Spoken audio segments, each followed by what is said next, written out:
Midwest of the United States, 1,000 miles away from any ocean, a place known for farming, football, and cheese, there's a series of inland lakes in Wisconsin where a class of sailboats hit the drawing board, were designed, built, and incubated in 1923, the E-Scow.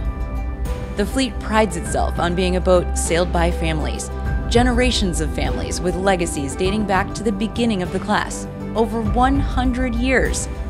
Minnesota, New Jersey, South Carolina, Indiana, Colorado, and so many more all caught the bug and have thriving fleets today. The century of success being attributed to a competitive spirit to support the evolution of the boat and the growth of the class. This is fostered by a mantra of mentorship and volunteerism. Back in 1923, a committee led by Arnold Meyer of Pewaukee and James Friend from Pine started designing a replacement for the B-Scow. The E-Scow started as a 28-foot wooden hull with a Marconi rig, centerboard, and tiny clubfoot jib. It was optimized for flat water with loads of sail area to handle anything weather could throw at it while being easy to transport to other lakes. Melges and Johnson Boatworks picked up manufacturing quickly after World War II, and the evolution of sail plans, spars, boats, boards, and deck hardware ensued. It's kind of fun to look back on the evolution of the E-Scow, where all the boats were wood and eventually double planking. They had cotton sails, which I'm sure shrank when they got wet or got into the rain, and blocks that didn't work very well, weird rudder shapes and weird center boards. But as time went on, they kept coming up with new ideas and making these boats faster. And it's human nature. You want to go faster, what can I do to go faster? And that's the story of the E-Scow class. They came up with all kinds of things. Fiberglass replaced the wood. And a recent example is asymmetrical spinnakers, which have made the boats a lot faster and easier to handle and probably safer. We can't look into the future and know exactly what's going to happen, but one thing I'm sure about, that these boats 50 years from now are going to be faster, probably easier to sail, and be just as much fun, if not more. The board for the National Class E-Scow Association, a Centennial Committee, and Regatta Committee looked ahead to 2023 to plan a full year of celebrating this class. It started with organized no-boat regatta ski weekends with over 100 E-Scow sailors reuniting winter style in the US, Canada, and Switzerland. Soon after, annual regattas held in the 4 districts across the US and Ontario celebrated the E-Scow's birthday in their own style, and with a lot of birthday cake. The year sparked inspiration to resurface old trophies, including the top rookie trophy for the annual winner of the Eastern District, signed by local legends, most of whom we've lost but never forgotten. By the time the class got to the 100th Anniversary Celebration National Championship presented by Baird Financial, the momentum towards getting a record-breaking number of boats and teams to Lake Mendota, Madison, Wisconsin through their ambassador program was strong. Sails uniquely include a letter or two to denote the fleet in which the boat sails, with a number following. The spinnaker and transom art also being something each boat takes pride in. So my dad, Ferg, grew up in this fleet, and he had an E-Scow, 30 plus years ago, and his boat was named Dauntless as well, M67, but it was named after my grandpa, who fought in, what was it, World War II? World War II, flew the Dauntless SBD. Yeah, the jet fighter bomber. Jetson. And that's the name. I'm excited to sail in a fleet this big. It's been a lot of good preparation coming together, and this is our first full season, so got a good crew on board, good communication, and we're ready to get it done. Olympic campaigners and world champions in other classes, a Rolex Yachtsman of the Year, college All-Americans, and the newly crowned 2023 Inland Champion Eddie Cox and team amongst them. To be fast in an E-Scow, you have to sail the boat on a heel. So you sail around 20 degrees of heel all the time. That reduces the wetted surface and makes sure that your board is straight up and down in the water, which is really important, and it lengthens your water line a little bit, which helps you go upwind a lot faster and helps you go downwind a lot faster. These boats are really fast, so we can do 25 knots downwind and we can do 9 knots upwind in the right conditions. A race committee made up of volunteers who run E-Scow regattas around the country met as well to reinforce that, yes, the starting line would have 4 committee boats on it and be a mile long. The stage was built, the table was set, the curtain was rising on the biggest spectacle of the year-long celebration. The largest attendance at a nationals and close to the record for any E-Scow start at any event. Race 1 was sent off in light to moderate breeze with a 5-leg course. And even after 2+ mile upwind legs, the fleet was still rounding every mark overlapped. The trim of the sails, the steering, the crew weight in constant motion to play the balance with finesse. In race 1, the Keuka Trophy for the winner of the first race was clear. Tom Burton of Lake Minnetonka, a 2-time national champion, once in 1991 and again in 2009. The second race was highly anticipated. Lake sailing is notoriously fluky, with narrow fingers of pressure. Would the same names shake out to the top? The answer was yes. A father-son battle around the top mark took the duo to the left side of the course, when a righty got Robbie Wilkins and his son into first place around the leeward mark. Team Vamoose from Lexington, South Carolina, took the Ivor C Trophy for winning the second race. And as y'all all know, in an E-Scow, it's not the skipper, it's the team.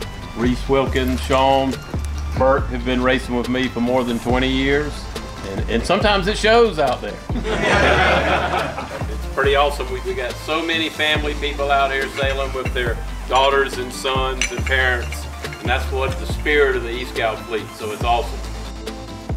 The wind gods decided that the next 3 days of scheduled racing would be better spent enjoying on-land activities by day and enjoying the local flavors by night. Untitled Art started off as a brewery here in the Madison area, and we have expanded into all sorts of premium beverage categories. We make hard seltzer, non-alcoholic beer, CBD water, RTDs, and obviously beer. Florida Seltzer is our premium hard seltzer brand made with real fruit juice, and contrary to its name, it's actually made here in Wisconsin, so we're hoping all the out-of-towners are able to give it a try and help them race a little faster. The event village was also jam-packed, with ice boats, both historic and recent, along with the newest boats available from sponsors. Lake Mendota is just a gorgeous lake that we have out here, tons of space to play around on. And then my company as well, we do have a ton of customers out here that love their surf boats and they love their pontoons. So directly behind me is a 2023 Nautic G23, and while the mind might initially go to the fact that it's just a big surf boat, these boats do make incredible cocktail cruisers. Plenty of space for the whole family as far as spectating if you are out and doing some sailing or anything like that at any of the regattas. Definitely a great boat to take in that as well.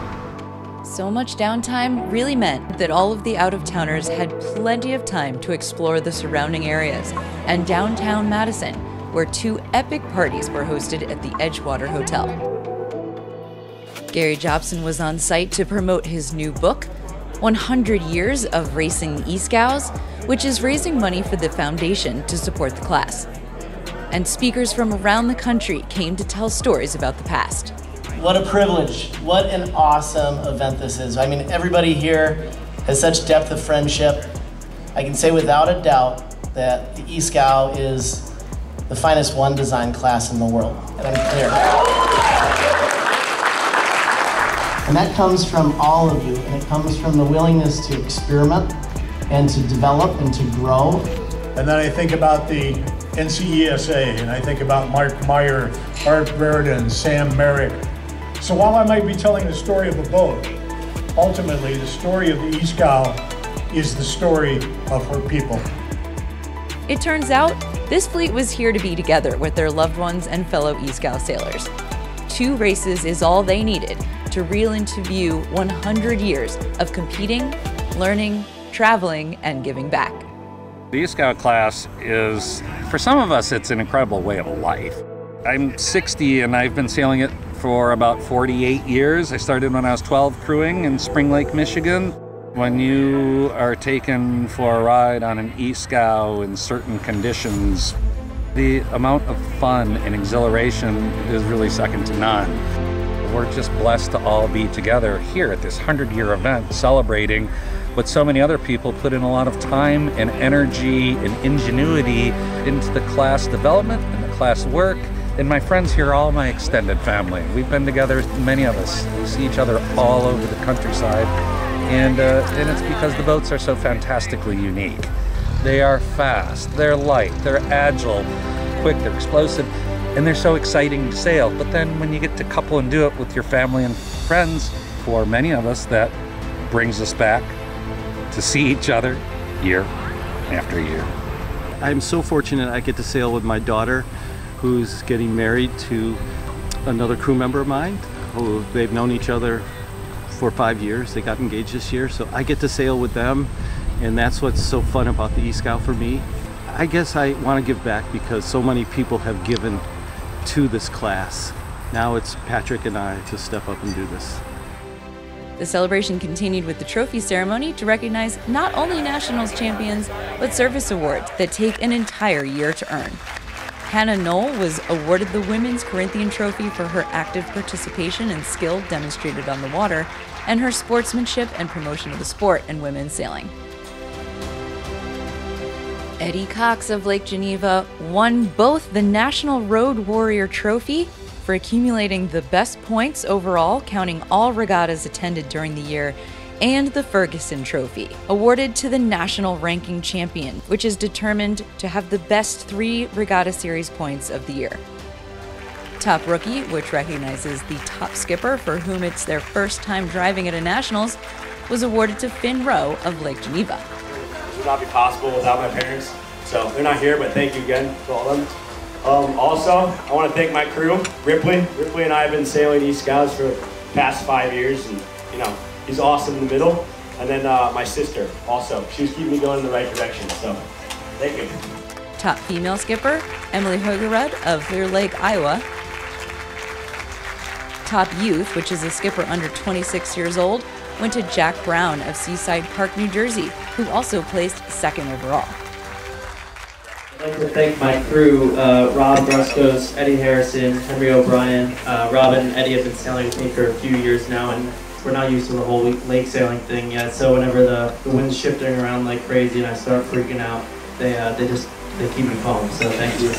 The top 20 finishers overall were recognized and invited to the coveted Blue Chip Regatta, one of the final events of the 2023 year of celebration. That is the cream of the crop from the year, with mystery guests brought in from other classes to spread the word about the excitement of the E-Scow. Top place overall and top master went to Tom Burton of Lake Minnetonka, with crew Andy Ferguson and Bruce Martinson. First of all, I want to start out with thanking my crew. Bruce Martinson has been a lifelong friend. We've been sailing since 1981 on an E-boat. We've been owners of a boat since 1982. It's been great having Andy on the boat for a long time. He's a part 95. He's been a partner in the boat, and it's really fun to work together. I know for my father, if he were alive, he'd be 100 years old. And I look at the history, the legacy that my family's passed to me. I'm the 4th generation that has sailed out of the Minnetonka Yacht Club. I have 2 great sons that are sailing with me most of the time that will be the 5th generation sailing out of Carson's Bay. And it's very special for me to be up here at the podium with such a wonderful class. So many talented sailors. The class has been great to us. It's been great to so many people. Madison did an extraordinary job in organizing and pulling this off. Be fortunate to get a podium, so thank you so much. Congratulations to everyone who participated in this historic event. Nationals 2023 will not soon be forgotten. For T2P TV, this is Ashley Love.